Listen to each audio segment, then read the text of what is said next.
Oke, baik. Assalamualaikum warahmatullahi wabarakatuh. Shalom, Om Swastiastu, Namo Buddhaya, salam kebajikan dan juga salam sejahtera bagi kita semua. Marilah kita panjatkan puji dan syukur kepada Tuhan Yang Maha Esa, karena atas karunia-Nya kita semua dapat berjumpa pada hari ini dalam keadaan sehat. Kami dari kelompok 6 mata kuliah HAM dalam kajian HI FISIP UB kelas A6 mengucapkan terima kasih yang sebanyak-banyaknya dan selamat datang kepada yang terhormat dosen pengampu mata kuliah Pak Arif Setiawan, yang terhormat para pemateri yang saya hormati, serta seluruh audiens yang saya banggakan. Sebelum memulai acara, alangkah baiknya bagi kita untuk berdoa bersama demi kelancaran webinar pada pagi hari ini. Berdoa menurut agama dan kepercayaan masing-masing dapat dimulai. Baik, berdoa tidak pernah selesai namun dapat dicukupkan. Oke, selamat pagi dan selamat datang untuk teman-teman sekalian di webinar Tanah Adat Dirampas, siapa yang diuntungkan? Sebelum memulai acara, alangkah baiknya kita kenalan dulu nih.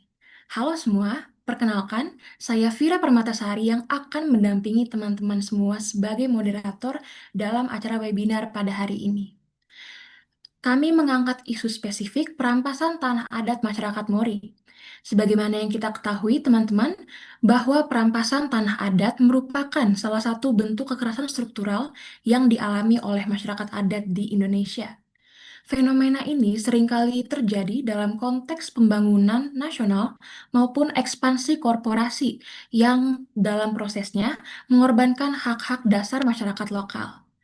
Nah, salah satu kasus yang mencolok dan yang menurut kami penting untuk diangkat dalam webinar pada hari ini adalah perampasan wilayah adat masyarakat Mori di Kabupaten Morowali Utara, Sulawesi Tengah. Walaupun webinar hari ini awalnya diperuntukkan sebagai pemenuhan tugas mata kuliah, namun besar harapan kami agar webinar ini juga dapat menjadi sarana edukasi, bertukar informasi, serta mempelajari lebih dalam mengenai persoalan yang dialami oleh masyarakat adat Mori. Oke, tanpa berlama-lama lagi, hari ini teman-teman kita kedatangan pemateri keren nih, jauh-jauh dari Sulawesi Tengah, yaitu dari sebuah organisasi yang bernamakan Wahana Lingkungan Hidup Indonesia atau WALHI. Nah, mungkin teman-teman di sini udah ada nih yang tahu apa itu WALHI.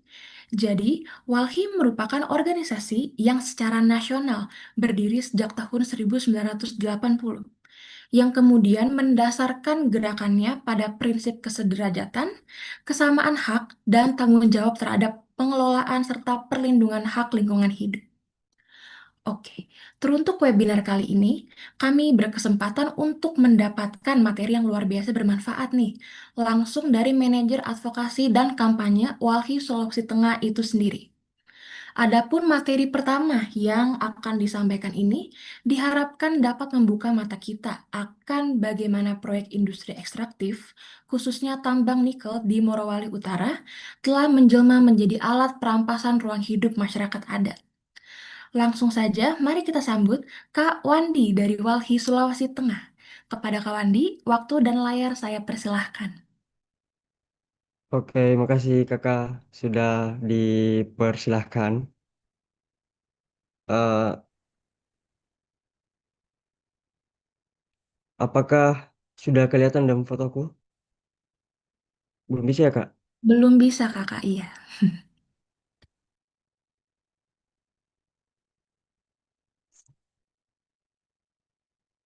Oke, Oke, ya lihat. sudah kakak. Sudah. Oke, makasih kakak Vira sudah Iya, Kak. memberikan kesempatan untuk belajar bareng-bareng sama teman-teman di apa di via Zoom kali ini. Saya banyak mendengarkan gitu cerita-cerita teman-teman. Ini adalah salah satu agenda soal menyelesaikan studi kelompok. Ternyata memang ini perlu juga menjadi satu alat gitu untuk memberikan ruang bagi seluruh peserta untuk bicara soal ruang aman gitu soal masyarakat adat. Bukan cuma masyarakat adat yang akan terancam gitu teman-teman, tapi demokrasi dan ruang aman bagi kita untuk menyampaikan hak penyelamatan dari sumber daya alam maupun dari tempat-tempat kampung-kampung yang sekarang kita tempati itu juga merasa terancam dari industri ekstraktif.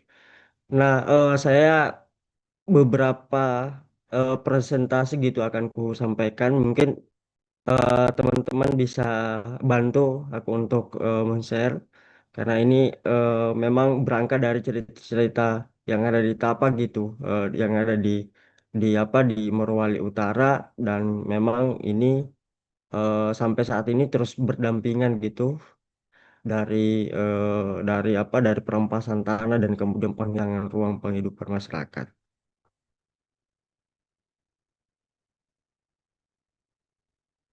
Apakah sudah ada atau saya oke Maaf Kak, mau dibantukah untuk share screen-nya nanti atau? ya aku aja. Oke, oke. Oke. Sudah ya, teman-teman kelihatan? Iya Kak, sudah kelihatan. Oke. Nah awalnya diskursus dengan apa yang kontak aku tuh memang tidak spesifik akan membahas soal apa masyarakat adatnya gitu. Nah, kami mau menjabarkan satu fenomena di apa di Morowali Utara yang juga ini turut terancam gitu dari perluasan industri ekstraktif maupun industri-industri skala besar lainnya gitu. Nah, di saat ini kita kalau mau bicara soal suku adat suku apa masyarakat adat Mori memang ini juga satu yang paling eh, apa meluas gitu karena memang semenjak eh, apa perluasan wilayah-wilayah memang ini agak agak apa agak tidak menyatu gitu antara apa masyarakat suku lainnya gitu suku Mori lainnya karena memang ternyata bukan hanya di Morowali Utara tetapi juga ada di Poso, ada di Morowali dan kemudian ada di Morowali dan kemudian ada di Tojo Una-Una gitu pasca perpisahan daerah dan kemudian memperluas daerah tingkat kabupaten gitu di apa di Sulawesi Tengah. Nah, berangkat dari itu saya memilih untuk mau menyampaikan ke kawan-kawan yang di Zoom ini dengan tema eksploitasi berujung penghilangan apa masyarakat adat gitu, perampasan tanah tanpa henti. Kenapa? Mungkin sama sih cerita-cerita yang ada di tempat-tempat lain gitu, yang ada yang ada di Pulau Sulawesi, yang ada di Sumatera, di Jawa, yang memang kita paling dekat dengan pengancaman dan penghilangan ruang masyarakat adat. Karena kenapa? Justru saat ini kita di tengah digempur oleh industri pertambangan, industri skala apa sawit skala besar dan industri-industri lainnya gitu. Nah, ini juga menjadi satu kekhawatiran kami gitu. eh, Masyarakat yang bertahan, yang hidup sudah puluhan tahun di wilayahnya, itu akan terusir akibat dari perluasan eksploitasi yang masif tanpa memperhitungkan wilayah-wilayah yang harus diselamatkan, harus dilindungi. Ternyata mereka tidak pernah melirik itu sebagai satu ruang yang harus dijaga gitu. Yang mereka eh, lihat ternyata sumber daya alam itu kalau walaupun di sana ada kampung masyarakat, daerah ruang-ruang penghidupan masyarakat, dan kemudian di sisi lain ada objek yang akan di apa dieksploitasi misalnya nikel, mereka tanpa melihat bagaimana perlindungan bagi masyarakat lokal gitu. Yang mereka kejar adalah sumber daya alam yang saat ini. Nah, Nah, eh kalau mau melihat misalnya satu cerita gitu yang teman-teman di sana ada Teluk Mori, di sana ada Teluk Mori, salah satu tempat ruang pencarian masyarakat, profesi masyarakat sebagai mayoritas sebagai nelayan. Mereka kesehariannya mencari ikan, menangkap ikan. Ternyata di sisi lain pemerintah masih memberikan izin tambang nikel gitu di Sulawesi di Kabupaten Morowali. Nah, saat ini kita lihat bagaimana suku Mori itu di wilayah Morowali Utara turut terancam dengan eksploitasi masif. Ada ruang yang yang kami anggap ini tersisa tinggal beberapa persen aja, tetapi memang mereka tidak lagi memperlihatkan itu sebagai ini perlu dilindungi gitu, ini perlu diselamatkan, ini perlu di apa di tidak diberikan izin-izin tambang, tetapi dengan semangatnya pemerintah untuk memberikan sumber daya alam ke ke ke mana ke China ke Tiongkok mereka ya eksploitasi secara masif gitu ya teman-teman. Nah memang sejauh ini kita lihat bagaimana pencemaran limbah gitu yang yang ada di pesisir ini sangat memberikan dampak yang paling buruk bagi masyarakat lokal, bagi masyarakat adat. Karena kenapa ada ruang penghidupan masyarakat yang terus-menerus mereka eh, bergantung dengan dengan wilayah tangkapnya. Ternyata pas ada tambang mereka dipaksakan untuk berhenti begitu saja gitu. Berhenti profesinya harus berhenti dan kemudian eh, masyarakat harus beradaptasi untuk mencari tempat-tempat lain dan kemudian masyarakat harus berupaya untuk pindah secepat mungkin bagaimana profesinya lalunya nelayan dan kemudian harus digantikan secara eh, paksa gitu secara cepat. Nah, ini menjadi timpang bagi kami melihatnya. Dulunya masyarakat adalah masyarakat yang bergantung dengan sumber mata pencarian misalnya di pesisir pantai, lalu kemudian ada izin tambang dan kemudian tambang memberikan ruang buruk bagi masyarakat, ini seakan-akan dipaksakan untuk beralih profesi. Sedangkan pemerintah tidak memberikan ruang bagaimana ketika ini sudah dicemari, masyarakat lokalnya harus bagaimana gitu. Masyarakat lokalnya harus pindah mencari ruangnya di mana. Sedangkan eh, satu-satunya tempat mereka mencari ikan dan mampu menghidupi keluarganya adalah di Teluk Temuri ini, gitu teman-teman. Ini saat ini sudah berwarna kemerahan di di apa dicemari limbah dari pertambangan nikel yang tengah masif di Morowali maupun Morowali Utara. Nah, ini ada beberapa gitu, teman-teman. Saya berikan data soal bagaimana jumlah izin tambang yang ada di Morowali, Morowali Utara, Banggai, dan Tojo gitu. Nah, di Morowali itu ada 65 izin tambang nikel yang tengah masif dan kemudian memiliki status sudah produksi, sudah eksploitatif dan apa yang akan berefek buruk bagi masyarakat lokal yang ada di dekatnya gitu. Nah, sedangkan yang fokusin kita adalah Morowali Utara itu ada 34 izin yang tengah beroperasi gitu. Nah, nah salah satunya kalau kita misalnya teman-teman buka di Geoportal SDM ada seluruh landscape pegunungan yang ada di Morowali Utara itu dipenuhi oleh izin-izin tambang nikel, kars dan perkebunan sawit skala besar gitu. Nah, belum lagi Toju, Banggai. Banggai ini ada eh, 23 gitu izin yang masih kecil karena memang prioritas kalau kita melihat dari pemberian izin gitu, prioritas itu ada dua daerah yang dilakukan oleh pemerintah, Morowali dan Morowali Utara. Nah, sedangkan Banggai ini masih baru awal memberikan izin gitu untuk mau melakukan eksploitasi dan kemudian kami dapat informasi Banggai juga akan dibangunkan smelter. Nah, di Toju itu baru satu yang justru di wilayah Toju itu ada wilayah ruang tangkap ikan yang dikenal banyak orang, ternyata ini masih ternyata ada juga izin tambangnya gitu, yang justru ini akan mengganggu ruang-ruang penghidupan masyarakat lainnya. Nah, kami melihat dari sekian banyak izin tambang, ada ada 300.000, ada 371.000 hektar yang dicaplok oleh negara lewat pemberian izin tambang.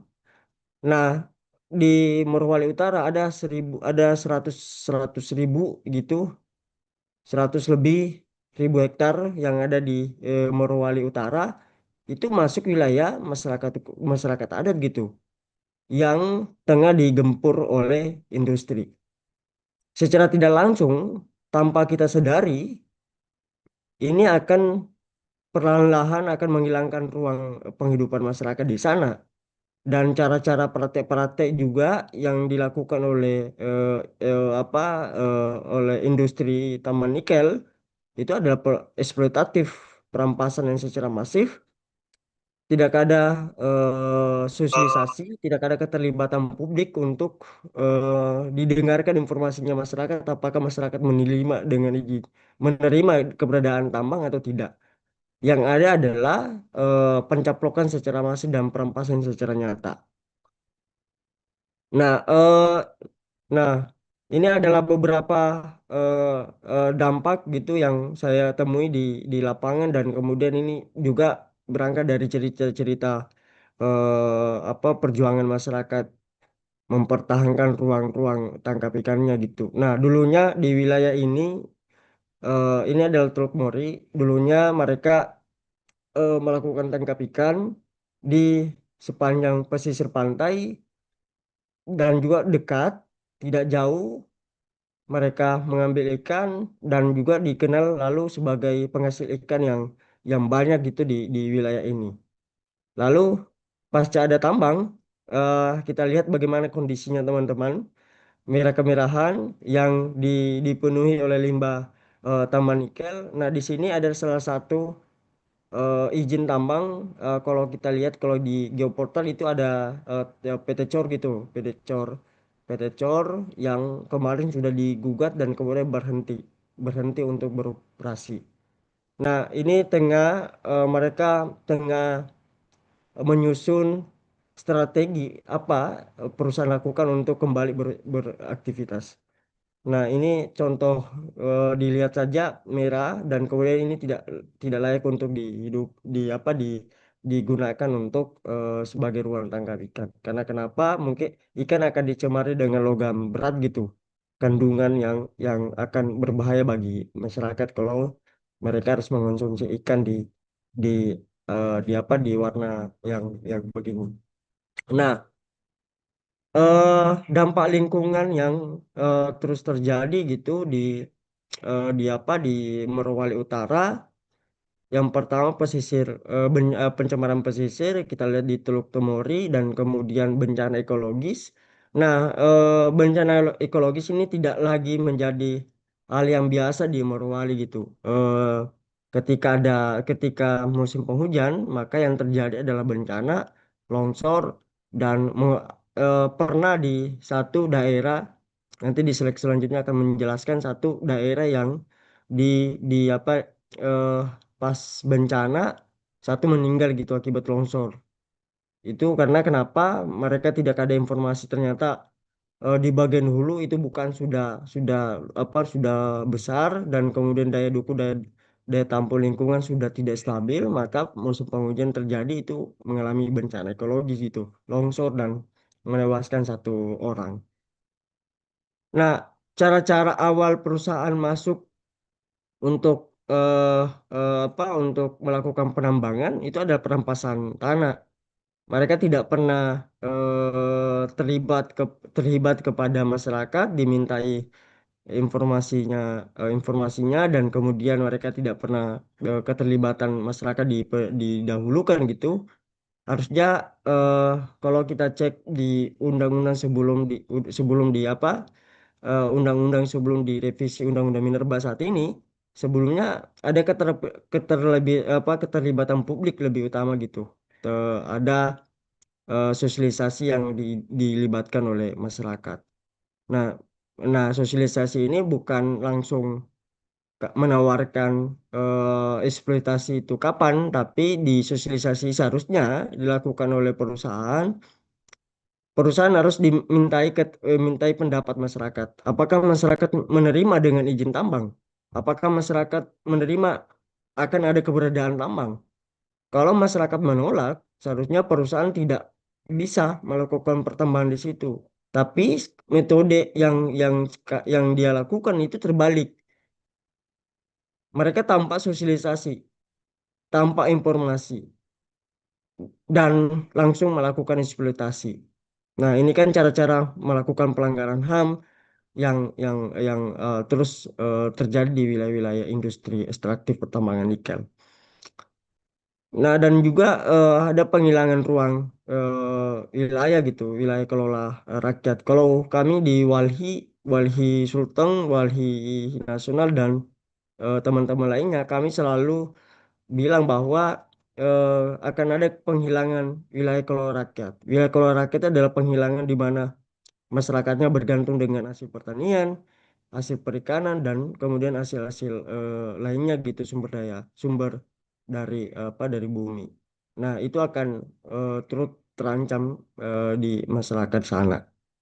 Nah, dengan keberadaan ini pula teman-teman di di tambang nikel ini ternyata ini salah satu upaya pemerintah melakukan pemberian izin secara masif untuk diperuntukkan industrinya gitu.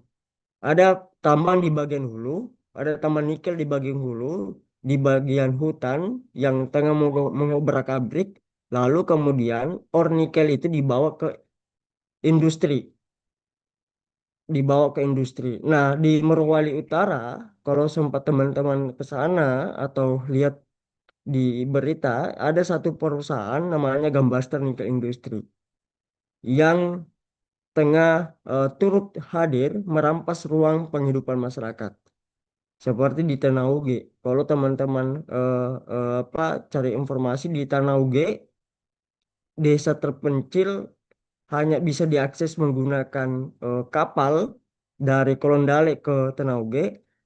Mereka di sana itu dihimpit oleh polusi udara. Di sana itu eh, tengah merasakan bagaimana dampak eh, dari industri nikel, polusi udaranya dan kemudian mereka sebagian orang di sana itu terpapar oleh penyakit ISPA. Ada penyakit yang ini menariknya teman-teman. Ini saya datang ke sana 1 bulan, dengar cerita-cerita masyarakat di sana. Ada satu penyakit yang sebelum adanya industri nikel, mereka sudah 20 tahun mereka tinggal di satu desa itu. Semenjak beroperasinya perusahaan ini, ada satu penyakit yang mereka tengah rasakan saat ini adalah penyakit gatal-gatal. Penyakit gatal-gatal, penyakit bintik itu penyakit kulit kalau digaruk itu semakin parah.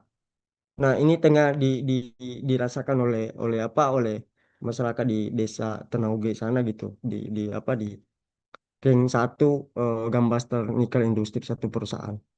Nah, kalau teman-teman pernah dengar cerita di satu dua izin tambang itu tengah tengah menyumbang krisis air bersih gitu di Desa Tawara. Kalau teman-teman sempat dengar, sempat datang ke Morowali Utara, saat ini masyarakat sudah mulai mengalami krisis air bersih.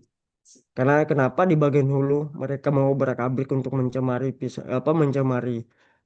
sungai, di bagian hilirnya sungai itu masih dikonsumsi oleh masyarakat.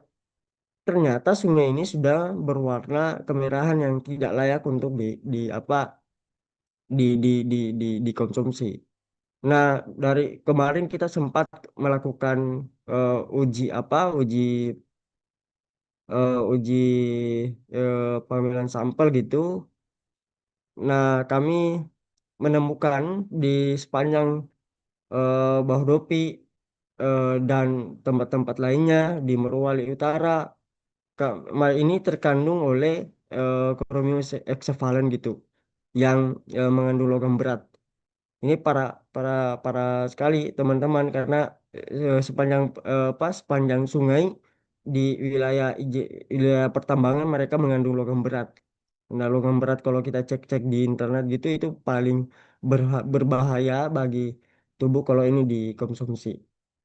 Nah, itu yang sekarang tengah terjadi teman-teman semua. Nah, ini ada beberapa yang saya perlihatkan kejahatan perusahaan yang saat ini sedang terjadi di Tawara. Tadi sudah saya sempat jelaskan bagaimana krisis air bersih nyata di sana, dan kemudian di Tamannusi dekat dengan Klondale itu terjadi longsor tragedi, satu menewaskan pekerja eh, yang menewaskan pekerja dari longsor tersebut. Dan kemudian yang paling parahnya adalah perampasan tanah yang masif, dan ini juga akan eh, terjadi di tempat-tempat lain, bukan cuma di Morowali Utara. Kalau masyarakat bilangnya Morowali sudah beradaptif dengan perampasan tanah, karena mereka selalu diperhadapkan dengan metode yang paling buruk, metode yang paling jahat gitu yang dilakukan oleh perusahaan, sehingga masyarakat sudah sudah secara tidak langsung mereka menyadari pola-pola buruk yang tengah dilakukan oleh masyarakat, oleh perusahaan, sehingga perlu ada dorongan yang harus kita lakukan gitu teman-teman, bagaimana penyelamatan masyarakat hukum adat itu harus digaung-gaungkan, harus menjadi rekomendasi bagi pemerintah daerah maupun pemerintah kabupaten. Ada ruang yang harus diperjuangkan gitu oleh pemerintah maupun teman-teman di forum ini, yang seharusnya ini harus disahkan oleh pemerintah sebagai wilayah yang dilindungi, yang diakui keberadaannya oleh masyarakat, oleh pemerintah tanpa diganggu dan diobrak-abrik oleh pemberi izin gitu, oleh pertambangan nikel maupun industri-industri lainnya. Saya ambil ini teman-teman, bagaimana ada upaya yang perlu kita lakukan untuk mendorong masyarakat hukum adat agar ini bisa diakui oleh pemerintah, ini harus diperjuangkan oleh pemerintah, dan kemudian ada upaya perlindungan yang dilakukan oleh pemerintah untuk masyarakat hukum adat yang ada di Mori gitu. Kenapa? Karena inilah salah satu upaya yang tengah kita dorong untuk menyelamatkan masyarakat yang masih ada, yang belum diobrak-abrik hutannya, yang belum dirampas tanahnya, yang belum dicemari pantainya, dan kemudian mereka masih eh, memanfaatkan air bersih saat ini. Nah, sehingga untuk upaya-upaya ini perlu kita dorong bersama-sama gitu teman-teman. Kiranya itu dari saya. Saya kembalikan ke Kakak Vira untuk melanjutkan. Terima kasih. Oke, baik Kak Wandi. Terima kasih banyak atas materinya ya Kak. Mungkin kalau aku mau bincang-bincang sedikit nih, jadi secara singkat ya mungkin saya izin menyimpulkan itu bahwasanya tuh materi yang tadi disampaikan oleh Kak Wandi itu mengajak kita untuk menelusuri ya Kak jejak perampasan tanah adat yang kini tuh menjelma menjadi ancaman eksistensial bagi masyarakat adat. Nah, yang tadi yang saya cukup intrik atau tertarik itu di mana Kak Wandi sempat menyebutkan bahwa di Morowali Utara sendiri itu proyek tambang nikel itu sudah membentang hingga lebih dari 371.000 hektar.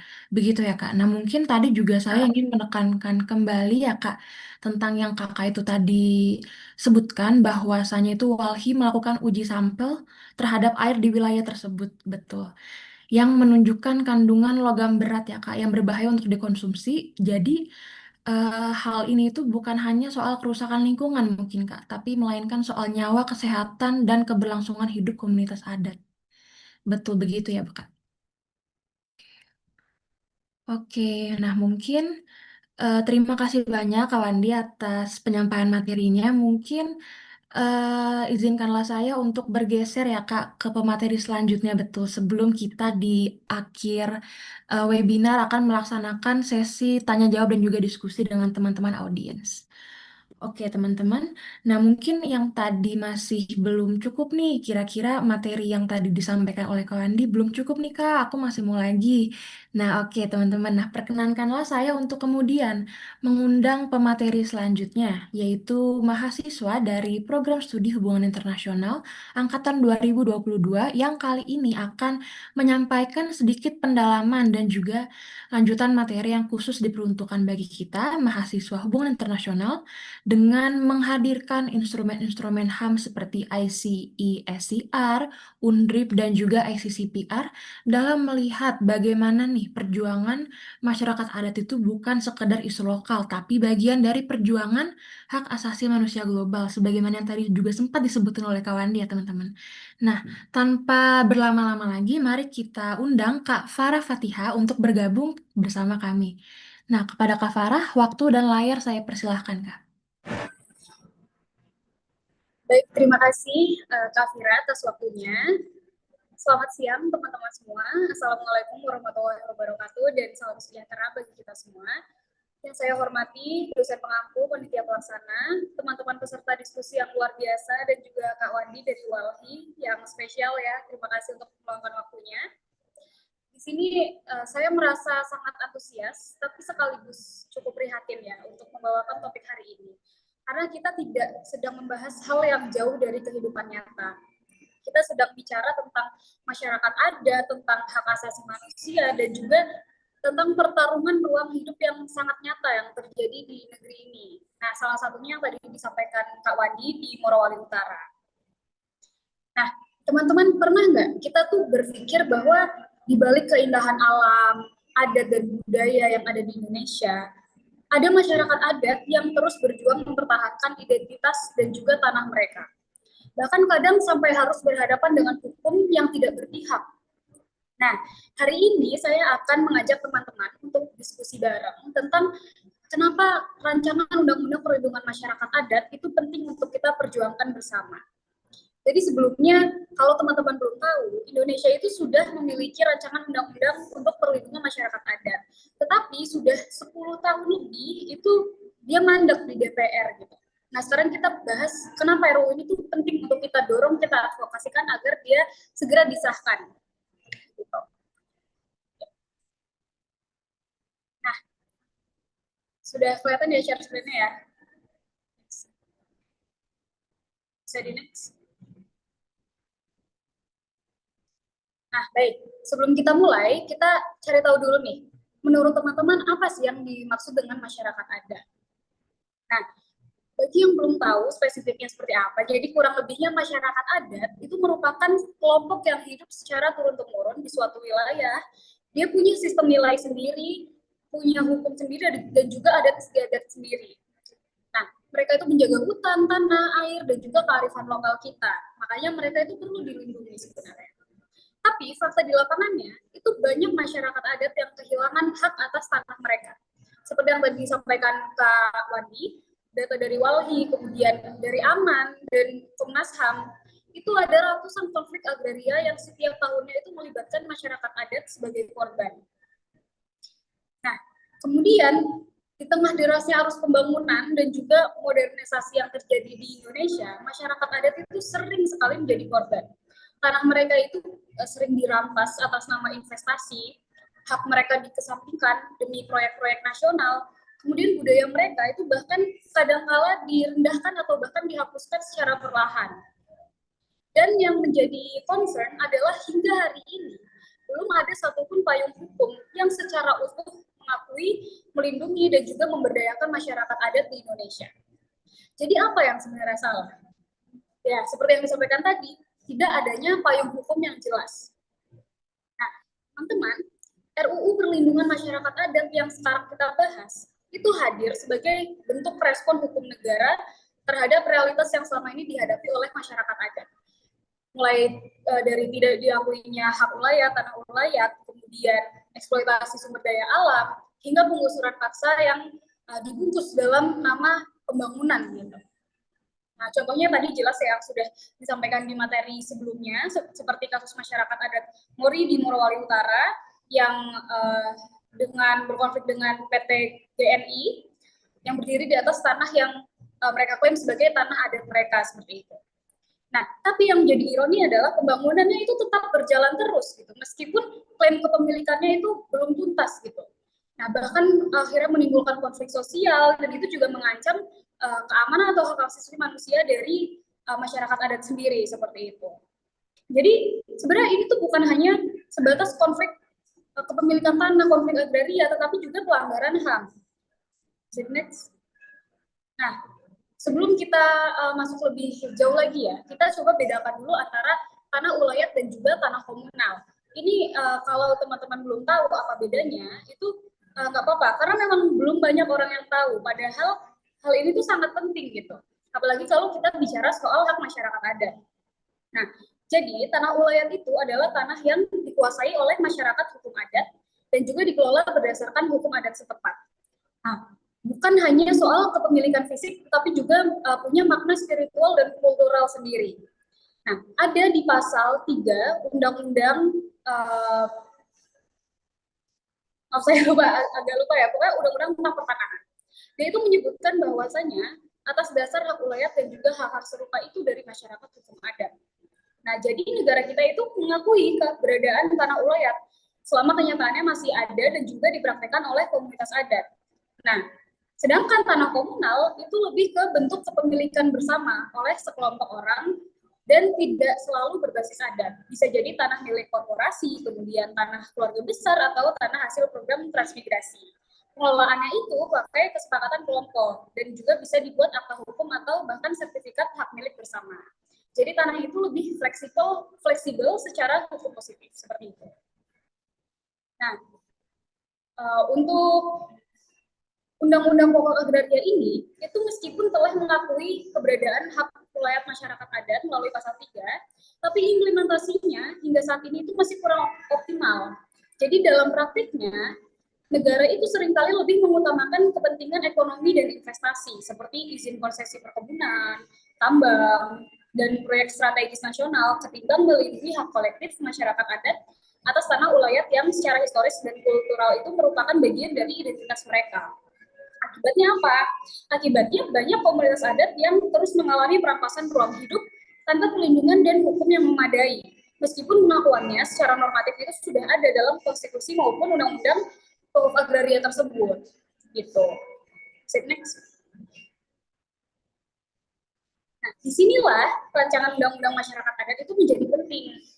Karena apa? Karena di RUU ini itu mengatur secara tegas tentang hak-hak masyarakat adat, hak atas wilayah adat, untuk mengelola, memanfaatkan, dan melestarikan tanah adat secara komunal. Kemudian hak atas sumber daya alam, mereka itu berhak untuk atas manfaat dan juga kompensasi dari pengelolaan sumber daya alamnya, termasuk dari negara atau korporasi. Kemudian hak atas pembangunan. Masyarakat adat ini wajib dilibatkan dalam setiap tahap pembangunan di wilayah adat. Mereka juga dapat menolak atau mengusulkan rencana pembangunan.